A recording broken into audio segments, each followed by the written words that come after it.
আসসালামু আলাইকুম। আজকে আমরা কথা বলবো অ্যালিস ইন বর্ডারল্যান্ড সিজন 1 এর ব্যাপারে।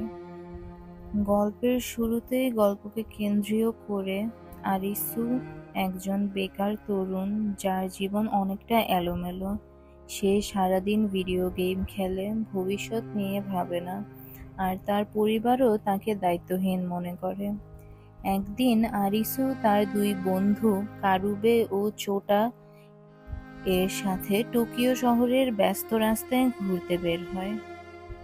হঠাৎই তারা পুলিশ থেকে পালানোর সময় একটি উজ্জ্বল আলো দেখতে পায়, এবং যখন তারা বের হয়ে যায় দেখে সে পুরো শহরটিই ফাঁকা। শহরের সমস্ত লোক যেন কোথাও উধাও হয়ে গিয়েছে, এবং তারা বুঝতে পারে যে তারা একটি বিকল্প বাস্তবতায় এসে পড়েছে, যেখানে বেঁচে থাকার জন্য গেম খেলতে হবে। এই নতুন পৃথিবীতে বেঁচে থাকার একমাত্র উপায় গেম খেলা। প্রতিটি গেমে অংশ নিলে তারা একটি নির্দিষ্ট সময়ের জন্য ভিসা পায়, যা তাদের এই বিশ্বে বেঁচে থাকার অনুমতি দেয়। ভিসার মেয়াদ শেষ হলে আকাশ থেকে লেজার এসে মাথায় আঘাত করে এবং তারা মারা যায়। গেমগুলো তাসের কার্ডের মাধ্যমে নির্ধারিত করা হয়। স্পেডস শারীরিক গেম, কঠিন ফিজিক্যাল চ্যালেঞ্জ যেমন দৌড়ানো, লাফানো, মারামারি হয় এই গেমটিতে।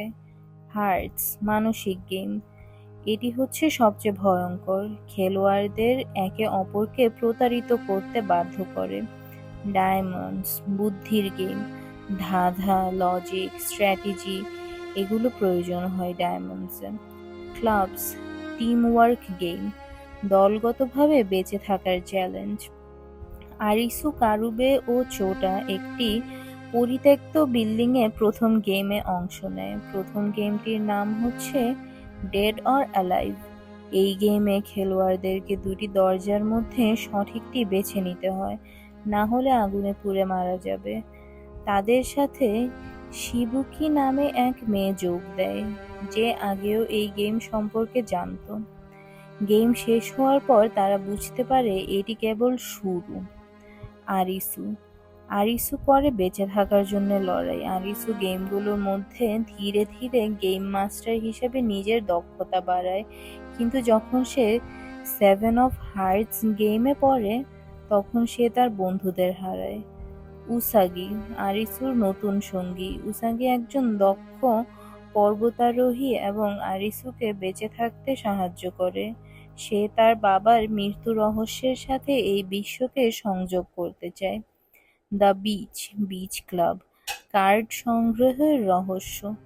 আরিসু ও ওসাগি বিচ ক্লাব নামে একটি গোষ্ঠীর সন্ধান পায়, যেখানে শতাধিক খেলোয়াড় একত্রে থাকে। হ্যাটার নামের এক নেতা বিশ্বাস করত সব কার্ড জোগাড় করলেই খেলা শেষ হবে, কিন্তু বিচ ক্লাবের ক্ষমতার লড়াই শুরু হয় এবং হ্যাটারের খুন হয়ে যায়। চিশিয়া ও কুইনা, বিচ ক্লাবের বিদ্রোহী।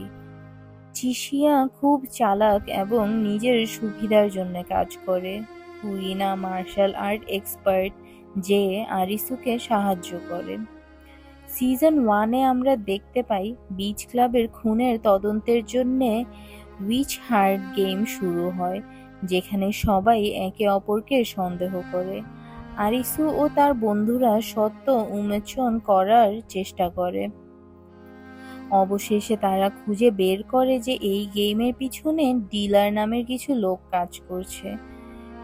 বিচ ক্লাব ধ্বংস হওয়ার পর আরিসু ও ওসাগি গেমের নিয়ন্ত্রণ কক্ষ খুঁজে পায়। তারা জানতে পারে ডিলাররা আসলে সাধারণ খেলোয়াড়দের মতোই, যাদের এই গেম পরিচালনার জন্য বাধ্য করা হয়েছিল।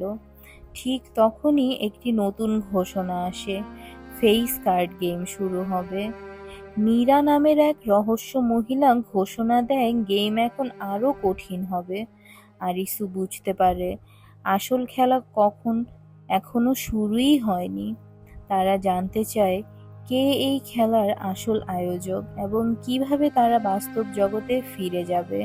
অ্যালিস ইন বর্ডারল্যান্ড 1 শুধু একটি সার্ভাইভাল সিরিজ নয়, এটি মৃত্যুর ভয়, বন্ধুত্ব, বিশ্বাসঘাতকতা এবং বাস্তবতার প্রকৃত রূপ নিয়ে তৈরি এক চমকপ্রদ গল্প। সিজন 2 এর রহস্য আরও গভীর হয় এবং বর্ডারল্যান্ডের সত্য উন্মোচিত হয়। আপনারা যদি সিজন 2 এর গল্পটি শুনতে চান, আমাদের নেক্সট ভিডিওটিতে চোখ রাখুন। ধন্যবাদ।